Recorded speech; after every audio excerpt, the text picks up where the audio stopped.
Assalamualaikum warahmatullahi wabarakatuh. Bismillahirrahmanirrahim. Kembali lagi kita pada hari ini memulai pembelajaran mengenai filsafat pendidikan Islam. Dalam video ini, kita akan membahas lebih mendalam terkait definisi dan latar belakang, tujuan, dan ruang lingkup filsafat pendidikan Islam. Oke, siap ya? Teman-teman sekalian, pernahkah dalam kehidupan sehari-hari kalian bertanya, apakah yang kalian lakukan itu sudah benar? Apakah kalian benar-benar mengetahui tentang kebenaran? Jadi, apa sih kebenaran itu? Untuk menguji pengetahuan kalian tentang kebenaran, mari kita lakukan survei terlebih dahulu. Jika saya menanyakan kepada Anda, yang mana yang lebih dahulu diciptakan? Apakah telur atau ayam? Apa yang akan Anda pilih? Dan berikan juga alasan Anda kenapa Anda memilih pilihan tersebut. Silahkan di-pause video ini bila Anda memerlukan waktu untuk berpikir lebih lama. Apabila sudah menemukan jawaban dan argumentasinya, silahkan tulis jawaban Anda di komentar dan mari kita diskusikan bersama. Jawaban yang terbaik akan kita pin di video ini.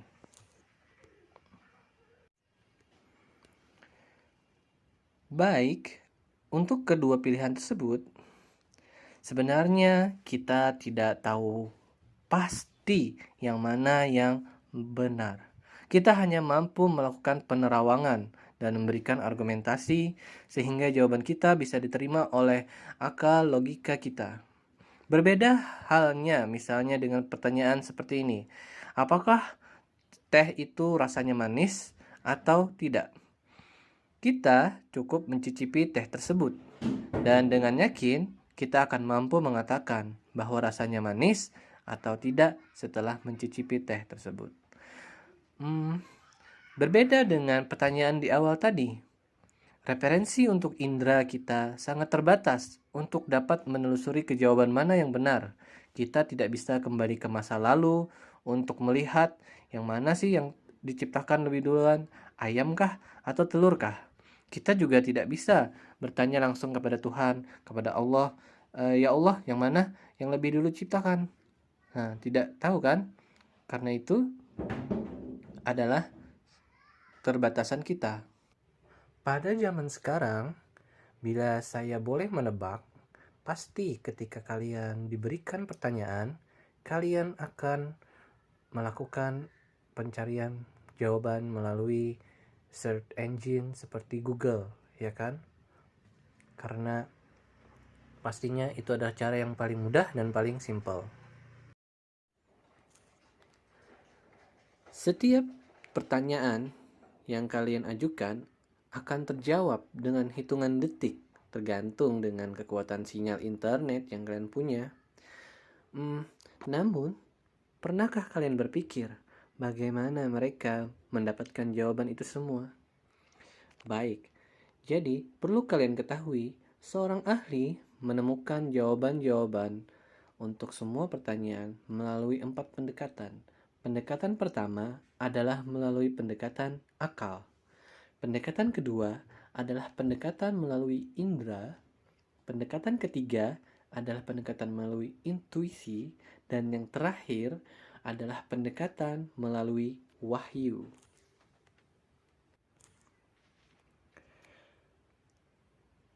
Pendekatan melalui akal sering disebut rasionalisme. Bagi penganut rasionalisme, kebenaran dapat dipahami secara langsung melalui akal manusia. Dengan kata lain, orang-orang yang menganut paham rasionalis ini menegaskan bahwa beberapa prinsip rasional yang ada dalam logika, matematika, etika, dan metafisika pada dasarnya adalah benar. Contoh paling jelas ialah pemahaman kita tentang logika matematika seperti 1 ditambah 1 sama dengan 2.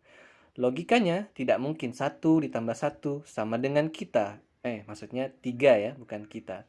1 ditambah 1 sama dengan 3. Itu tidak mungkin. Penemuan-penemuan logika dan matematika begitu pasti. Kita tidak hanya melihatnya sebagai benar, tetapi lebih dari itu, kita melihatnya sebagai kebenaran yang tidak mungkin salah. Kebenarannya universal. Dalam lingkup agama, kaum rasionalis menolak kepercayaan apapun yang hanya berdasarkan iman, seperti halnya Isra Mi'raj, keberadaan akan Tuhan, dan adanya akhirat. Mereka tidak menerimanya dikarenakan logikanya bertentangan dengan apa yang disampaikan agama. Namun, meski ada pengaruh ateisme yang sangat kuat dalam rasionalisme modern, tidak semua rasionalis adalah ateis. Di luar diskusi keagamaan, rasionalisme dapat diterapkan secara lebih umum, misalnya kepada masalah-masalah politik atau sosial. Dalam kasus-kasus seperti ini, yang menjadi ciri-ciri penting dari perspektif para rasionalis adalah penolakan terhadap perasaan, emosi, adat istiadat, atau kepercayaan yang sedang populer. Misalnya, kaum rasionalis tidak mudah menerima pernyataan dari para politikus. Mereka biasa memberikan kritik atas kinerja dari para politikus. Namun, di balik dari kuatnya rasionalisme, ia tetap mempunyai kelemahan akan kebenaran dari suatu ide yang menurut seseorang itu adalah jelas dan dapat dipercaya, namun menurut orang lain tidak. Sebagai contoh, misalnya terkait dengan definisi lezat. Ya, bagi seorang ahli kuliner atau kritikus makanan yang biasa makan makanan lezat dari restoran berkelas dan dari chef ternama, mungkin definisi lezatnya berbeda dengan definisi lezat orang biasa, orang awam, yang bagi mereka makanan yang lezat adalah makanan yang dijual oleh paman nasi goreng di pinggir jalan, atau makanan lezat adalah makanan yang dijual oleh paman bakso yang suka keliling-keliling komplek di perumahan. Sebagai contoh yang lain, masih terkait dengan definisi lezat, ada sebagian yang mengatakan bahwa makanan yang paling lezat adalah masakan yang dibuat oleh ibu. Namun pernahkah kalian berpikir bagaimana definisi lezat bagi seorang yang sejak lahir tidak mempunyai ibu? Apakah dia tidak pernah merasakan makanan paling lezat seperti yang kalian sebutkan makanan paling lezat? Nah, inilah hal yang menjadikan rasionalisme masih terbatas kebenarannya. Oleh karena premis yang digunakan bersumber pada penalaran rasional yang bersifat abstrak dan terbebas dari pengalaman, pengetahuan yang bersumber dari pemikiran rasional cenderung bersifat solipsistik atau hanya bersifat dalam kerangka pikiran tertentu yang berbeda dalam benak orang yang berpikir tersebut dan bersifat subjektif.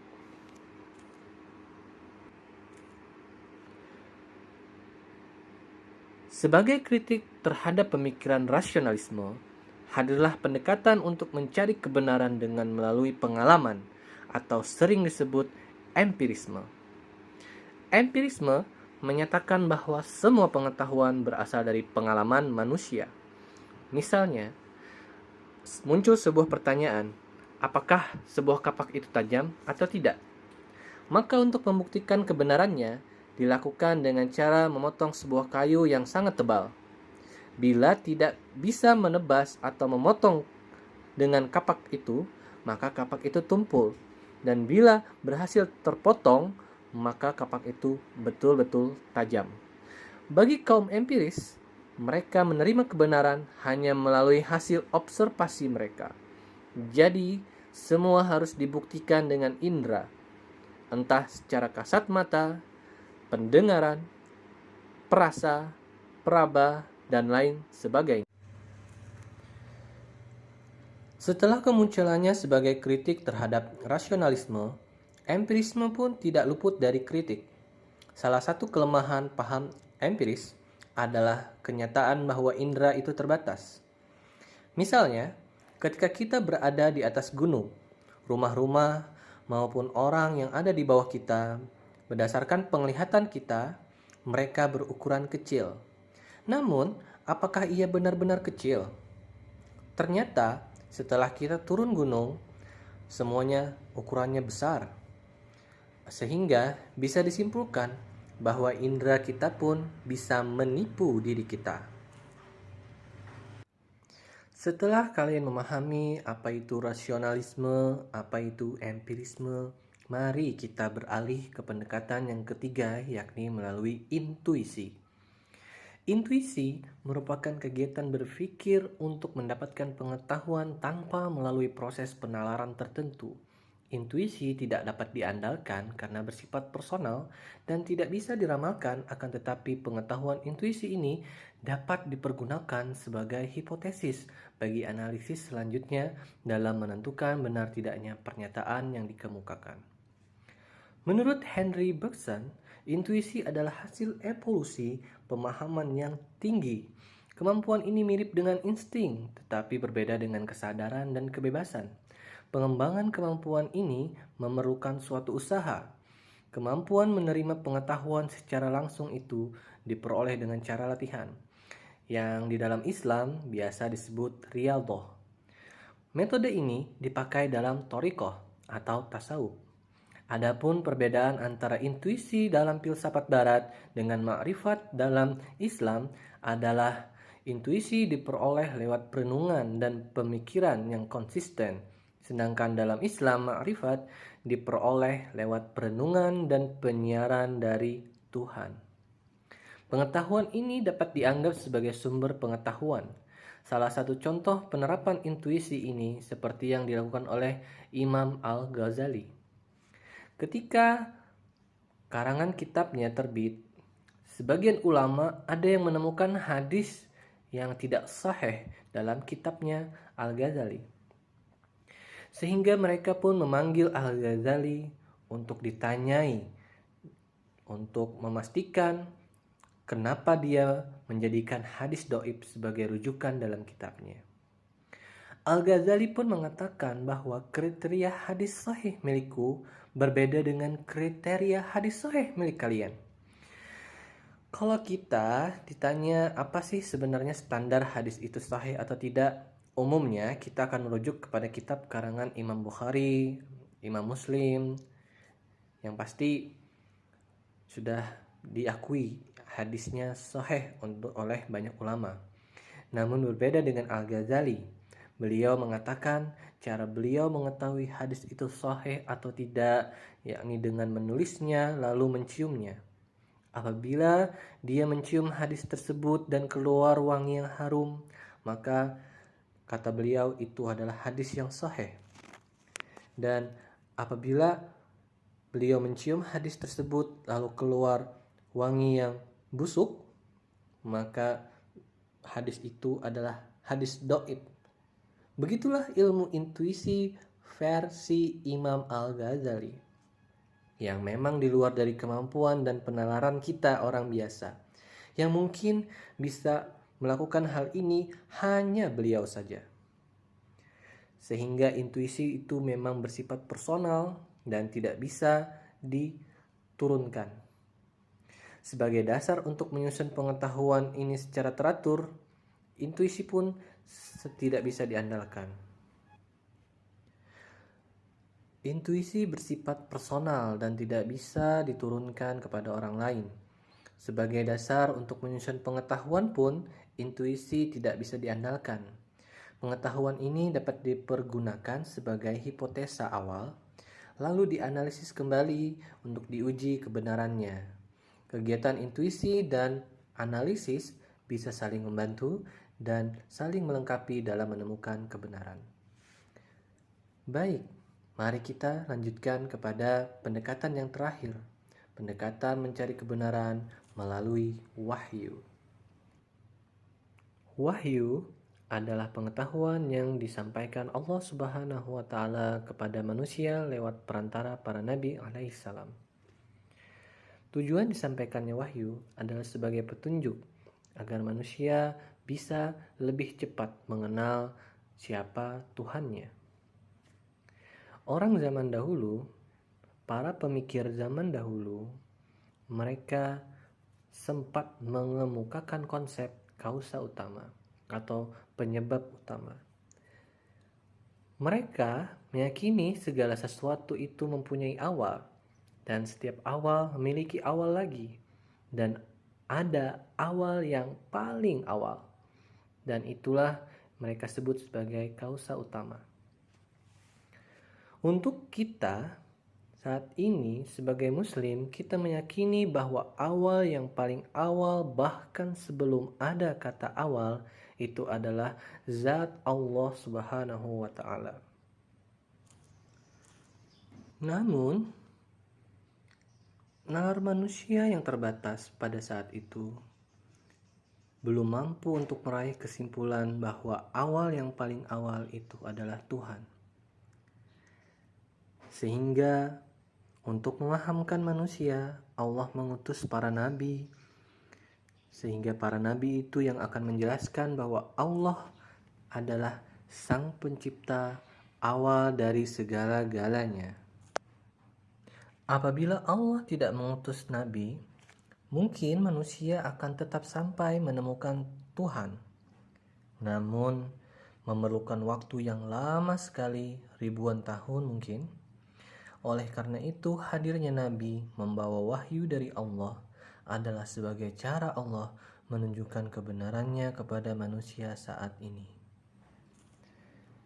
Iya, pengetahuan dengan jalan wahyu ini memang merupakan kekhususan para nabi. Nabi mendakwahkan kepada umatnya untuk meyakini bahwa kebenaran mereka berasal dari Tuhan. Kepercayaan kepada Tuhan yang merupakan sumber pengetahuan, kepercayaan kepada Nabi merupakan utusan Tuhan, dan kepercayaan kepada wahyu sebagai cara penyampaian merupakan dasar dari penyusunan pengetahuan melalui wahyu ini. Inilah pendekatan kebenaran yang berbeda dari rasionalisme, empirisme, atau melalui intuisi. Kita meyakini sesuatu itu benar berdasarkan wahyu atau sabda Nabi. Sering kita mengatakan wallahu a'lam sebagai bentuk penyerahan diri kita bahwa manusia tidak tahu apa-apa, sedangkan Allah lah yang maha tahu. Kita sebagai umat muslim menerima mutlak apa isi kandungan wahyu, membenarkan dengan awal keyakinan, inilah yang disebut dengan iman. Sehingga kita menerima apapun yang Allah katakan, walau bertentangan dengan akal kita, walau bertentangan dengan indera kita, walau bertentangan dengan intuisi kita. Inilah iman terhadap agama. Namun masalahnya, di dunia ini agama tidak hanya satu. Semua agama mengklaim bahwa Tuhan merekalah yang asli, sedang Tuhan agama yang lain palsu. Semua kebenaran yang diyakini tergantung dengan agama apa yang dianut. Misalnya agama Islam yakin babi itu haram, sehingga logika kita bahwa memakan babi akan mendatangkan mudarat. Berbeda dengan agama yang lain, mereka tidak masalah memakan babi, dan bagi mereka itu malah menyehatkan dan mengenyangkan. Babi lezat sekali bagi mereka. Hal ini yang menjadikan baik pendekatan melalui akal, indera, intuisi, bahkan wahyu masih memberikan kebenaran yang relatif dan subjektif. Jika kebenaran itu relatif, lalu adakah kebenaran yang hakiki? Kebenaran yang relatif ini memunculkan pertanyaan terkait adakah kebenaran yang hakiki. Dengan mengombinasikan keempat pendekatan untuk mencari kebenaran, kita akan mendapatkan kebenaran yang ideal, kebenaran yang dapat diterima oleh akal, indera, intuisi, dan sejalan dengan wahyu. Itulah yang terus para pemikir coba telusuri dari zaman ke zaman. Mereka mengemukakan ideologi hasil pencarian mereka, sehingga ada sebagian yang menemukan jawaban bahwa Tuhan itu sudah mati atau tidak ada, seperti kaum komunis atau ateis. Ada juga yang mengatakan Tuhan itu ada, namun agama itu adalah penyakitnya. Sehingga mereka meyakini Tuhan itu ada, namun tidak percaya dengan praktik keagamaan, seperti halnya banyak penganut sekularisme. Dan ada juga yang berhasil menemukan jawaban-jawaban yang menambah keimanan dan ketakwaan sehingga menjadikan Islam atau agama mereka yakini sebagai ideologi hidupnya. Proses pencarian dan proses berpikir yang mereka lakukan itulah yang biasa kita kenal dengan nama filsafat. Filsafat. Bila kita berbicara filsafat, maka kerangka berpikir yang biasa digunakan adalah condong berasal dari barat. Setidaknya dimulai dari Yunani, lanjut ke Romawi, ke Jazirah Arab, Eropa, hingga seluruh dunia. Filsafat bersifat universal, sehingga setiap manusia saat ini mampu mengakses ilmu filsafat atau menerapkannya dalam kehidupan sehari-hari. Berfilsafat adalah berpikir, namun tidak semua berpikir itu berfilsafat. Berpikir yang berfilsafat adalah berpikir yang radikal, sistematis, dan universal tentang segala sesuatu. Radikal artinya berpikir secara mendalam. Sistematis artinya berpikir menggunakan logika sebagai hukum dan sistem berpikir. Dan universal artinya hasil pemikirannya menyeluruh, menghindari subjektivitas, mencoba meraih objektivitas, serta menimbang tidak hanya dari satu sudut pandang belaka. Filsafat biasa dikatakan mother of science atau induk dari ilmu pengetahuan. Kita juga bisa mengibaratkan filsafat seperti akar dan ilmu pengetahuan adalah pohonnya. Pohon itu memiliki banyak cabang pengetahuan seperti yang kita kenal sampai saat ini, seperti matematika, kimia, fisika, biologi, bahasa, dan lain sebagainya. Semakin jauh ke bawah tanah filsafat itu menggali, maka semakin besar pohon pengetahuan yang dihasilkannya. Itulah filsafat. Filsafat itu tidak beragama, tidak pula milik suatu agama tertentu. Dia adalah alat berpikir.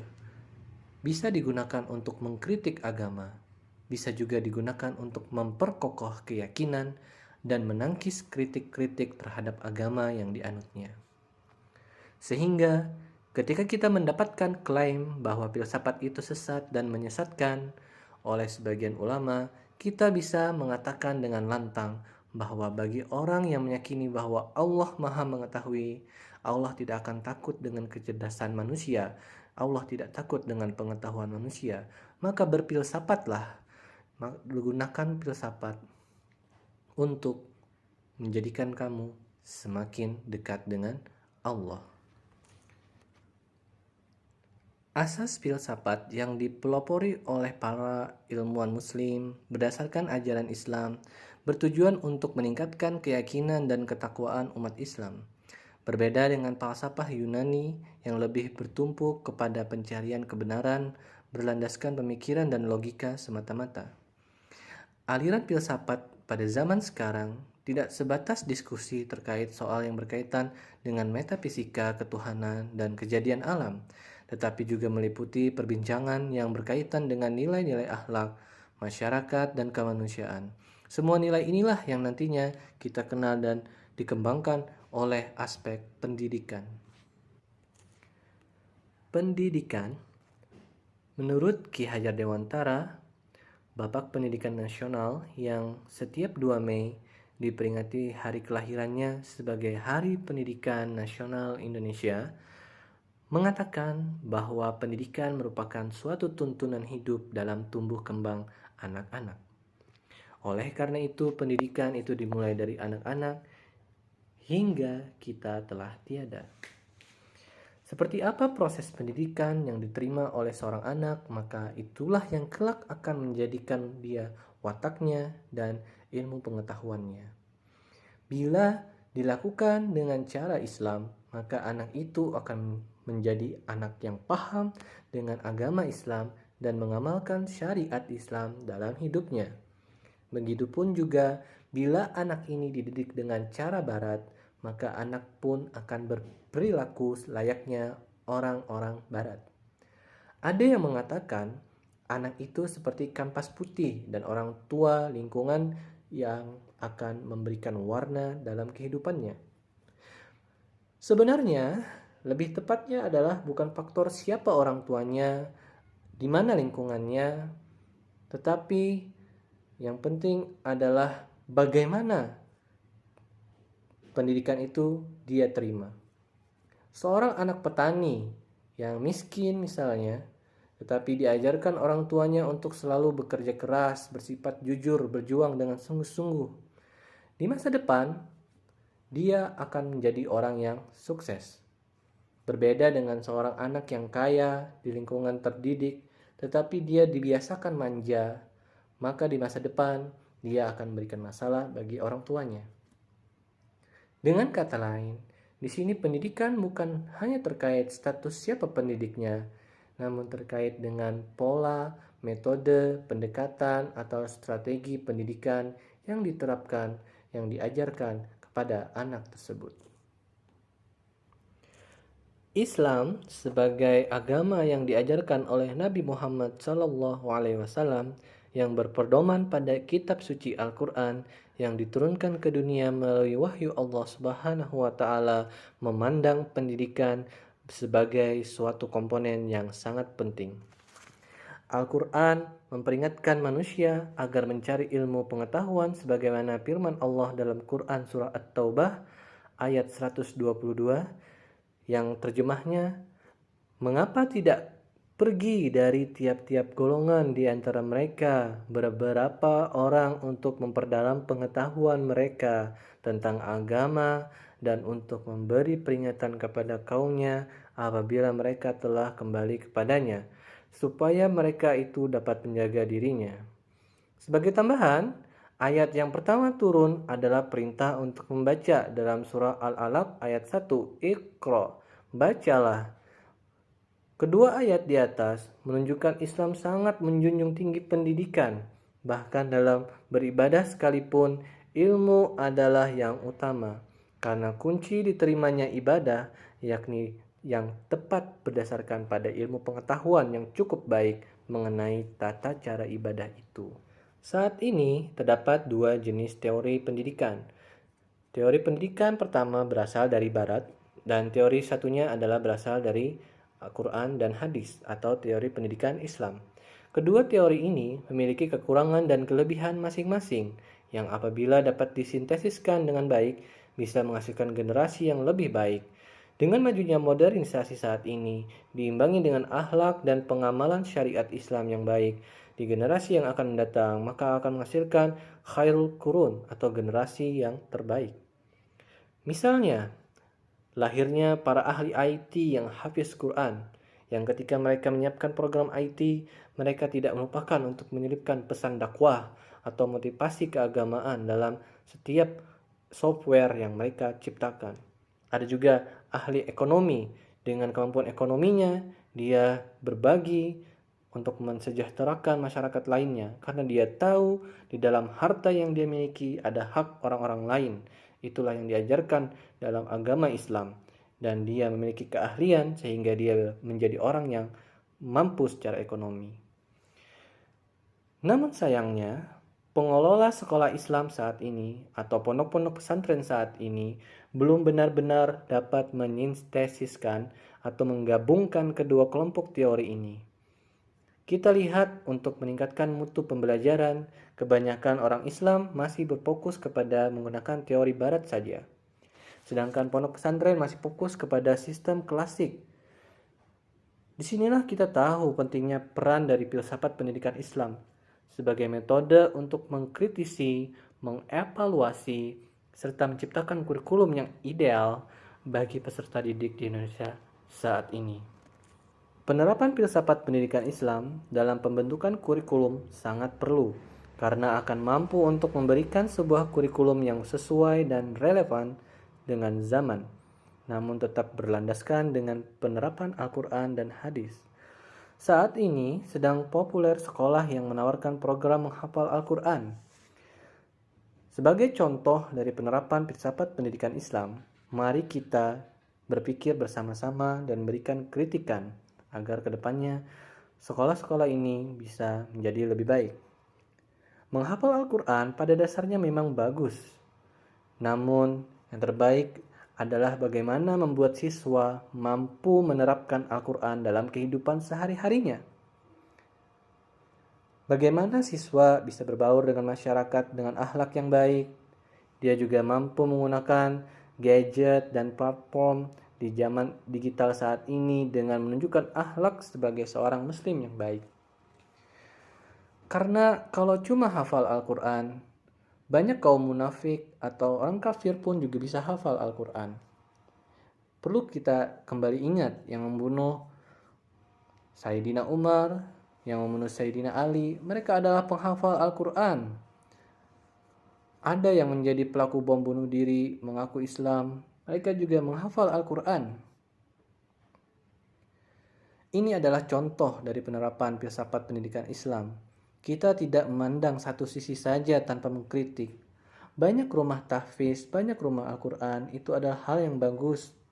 Namun lebih bagus lagi adalah rumah akhlak seorang hafiz. Itulah yang lebih sulit dan masih perlu dikembangkan saat ini.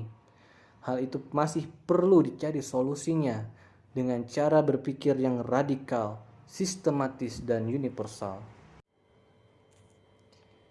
Iya, inilah ruang lingkup dari filsafat pendidikan Islam. Dianya memberikan pembahasan yang radikal tentang masalah prinsip atau yang mendasar terkait pendidikan Islam seperti hakikat pendidikan, hakikat manusia, pendidik, peserta didik, kurikulum, metode, evaluasi, bahkan dampak daripada pendidikan Islam itu sendiri. Filsafat pendidikan Islam memberikan pandangan filosofis terhadap masalah-masalah kependidikan dan bagaimana pengaruhnya terhadap pertumbuhan dan perkembangan manusia secara umumnya dan juga kepada umat Islam secara khususnya. Selain itu, filsafat pendidikan Islam bisa diartikan pula sebagai penggunaan dan penerapan metode berpikir untuk memecahkan problematika pendidikan umat Islam yang selanjutnya memberikan arah dan tujuan yang jelas terhadap pelaksanaan pendidikan umat Islam saat ini. Hal ini senada dengan yang disampaikan oleh Abu Dinata. Beliau mendefinisikan filsafat pendidikan Islam sebagai satu kajian filosofis mengenai berbagai masalah yang terdapat dalam kegiatan pendidikan yang didasarkan pada Al-Quran dan hadis sebagai sumber primer, dan pendapat para ahli, khususnya filosof muslim, sebagai sumber sekunder. Selain itu, filsafat pendidikan Islam dikatakan oleh Abu Dinata adalah sebagai upaya untuk menggunakan jasa filosofis, yakni berpikir secara mendalam, sistematik, radikal, dan universal tentang masalah-masalah pendidikan, seperti masalah manusia, masalah guru, kurikulum, metode, dan lingkungan dengan menggunakan Al-Quran dan hadis sebagai dasar acuannya. Berdasarkan semua uraian di atas, dapat disimpulkan bahwa filsafat pendidikan Islam merupakan metode yang mengkaji secara menyeluruh dan mendalam kandungan dan makna dan nilai-nilai Al-Quran, hadis, guna merumuskan konsep dasar penyelenggaraan, bimbingan, arahan, dan pembinaan peserta didik agar menjadi manusia ulul albab yang ujungnya terbentuknya manusia yang insan kamil. Sehingga dengan penuh kesadaran kita dapat mengatakan, Rabbana ma khalaqta hadza batilan subhanaka faqina azaban nar. Wahai Tuhan kami, tidaklah Engkau ciptakan semua ini sia-sia. Maha suci Engkau, maka jagalah kami dari azab neraka. Baiklah, jadi demikian uraian terkait dengan filsafat pendidikan Islam pada video kali ini. Apabila terdapat kesalahan, mohon dimaafkan. Dan bila berkenan untuk sampaikan kritiknya di komen di bawah ini. Semoga video ini menginspirasi dan memberikan tambahan wawasan ilmu pengetahuan kepada kalian semua. Assalamualaikum warahmatullahi wabarakatuh.